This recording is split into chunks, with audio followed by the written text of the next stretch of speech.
Macho, John, Ned, and Juanito at the edge of the Yacamal Pueblo. One last story about Sam, who was my first homeless waif that I took into my camper van and tried to help them out and get them back on their feet and to just make their life a little better somehow. That's all I wanted to do with Sam.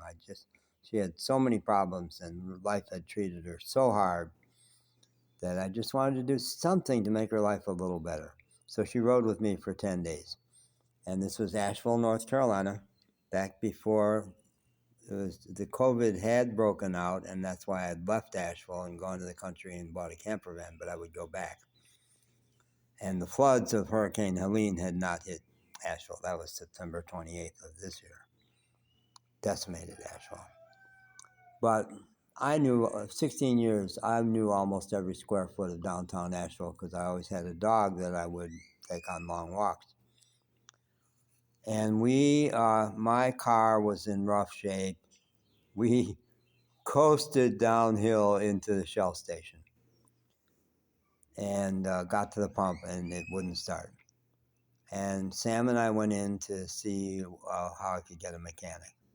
And at the sight of Sam, the woman behind the counter says, "You get out of here. You are banned from this property for life. Get out of here or I'm calling the cops." So Sam went back to the van. And it's a very oppressive thing, the right to serve law. Actually, I've had that explained to me when it was applied to me in Appalachia. Right to serve, it's very parallel to right to work, which is such an euphemism. Right to work means right to fire you at any time without giving cause. Right to serve means we can banish you from our property for life without giving a reason. And it's used greatly against homeless and poor people.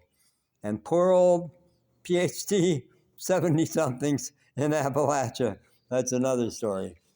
But the cop who really was sympathetic to me up in Barnersville, Weaverville, said, "That's the law, man. I understand what you're saying. They're banning you from life because you're challenging their policy that they won't give refunds on visa transactions. But they got the law on their side." So Sam was banned from that property for life, and I hung out and talked to the cashier who I knew, and she told me the story. So I went back out and said, "So Sam, you and I have been having so much fun calling ourselves Bonnie and Clyde."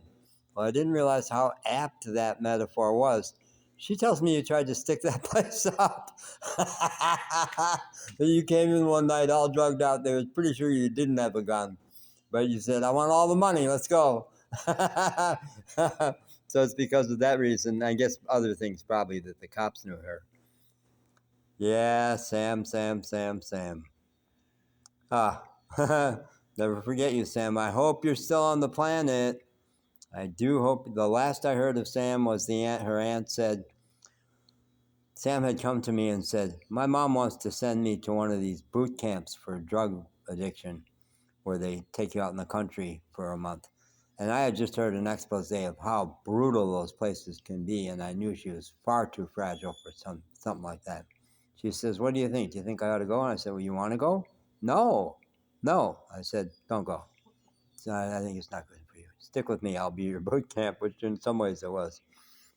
But finally, they did send her to one of those. And the last time I saw the aunt, she says, "We don't know where she went after that. We've lost track of her.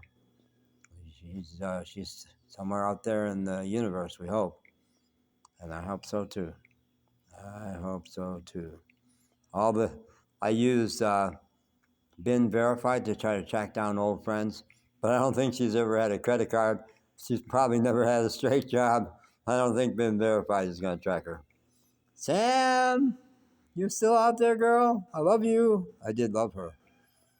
I had been saying for months that in the middle of the COVID, having a dog with me as I was adapting to this new life in a camper van, having a dog I had to take care of kept me sane, kept me from going into total survival mode.